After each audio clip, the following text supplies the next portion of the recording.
1947 সালে বিভাজনের পর যেসব মুসলমান পাকিস্তানে না গিয়ে ভারতে থেকে গিয়েছিলেন তাদের প্রতি দেয়া হয়েছিল সমান নাগরিকত্ব ও সাংস্কৃতিক স্বাধীনতার প্রতিশ্রুতি। আজ সেই 3.5 কোটি মুসলিমের সংখ্যা বেড়ে দাঁড়িয়েছে প্রায় 20 কোটিতে। তবে নাগরিকত্ব সংশোধনী আইন এবং সাম্প্রতিক রাজনৈতিক পদক্ষেপগুলো ভারতীয় মুসলমানদের অস্তিত্বকেই চ্যালেঞ্জের মুখে ফেলেছে।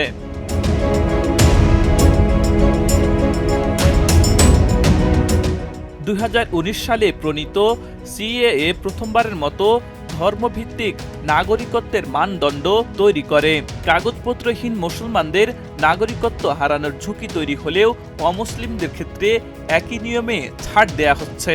এমনকি বিহারে 8 কোটি ভোটারের নাগরিকত্ব যাচাইয়ের প্রক্রিয়ায় মুসলমানদের বিপুল সংখ্যক ভোটার অধিকার হারানোর আশঙ্কা করা হচ্ছে।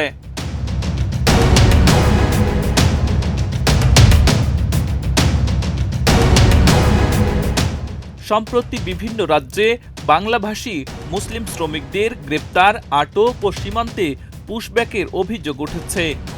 আটককৃতদের অনেকের কাছেই বৈধ নথি থাকা সত্ত্বেও তাদের দীর্ঘদিন হেফাজতে রাখা হচ্ছে। অন্যদিকে বিজেপির নির্বাচনী প্রচারণায় অবৈধ বাংলাদেশি চিহ্নিত করার প্রতিশ্রুতি মুসলমানদের আরও কোণঠাসা করছে।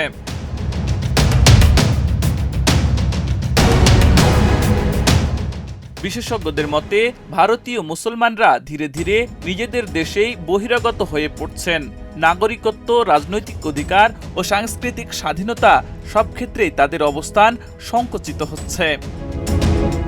আব্দুল হাকিম, প্রজন্ম 24।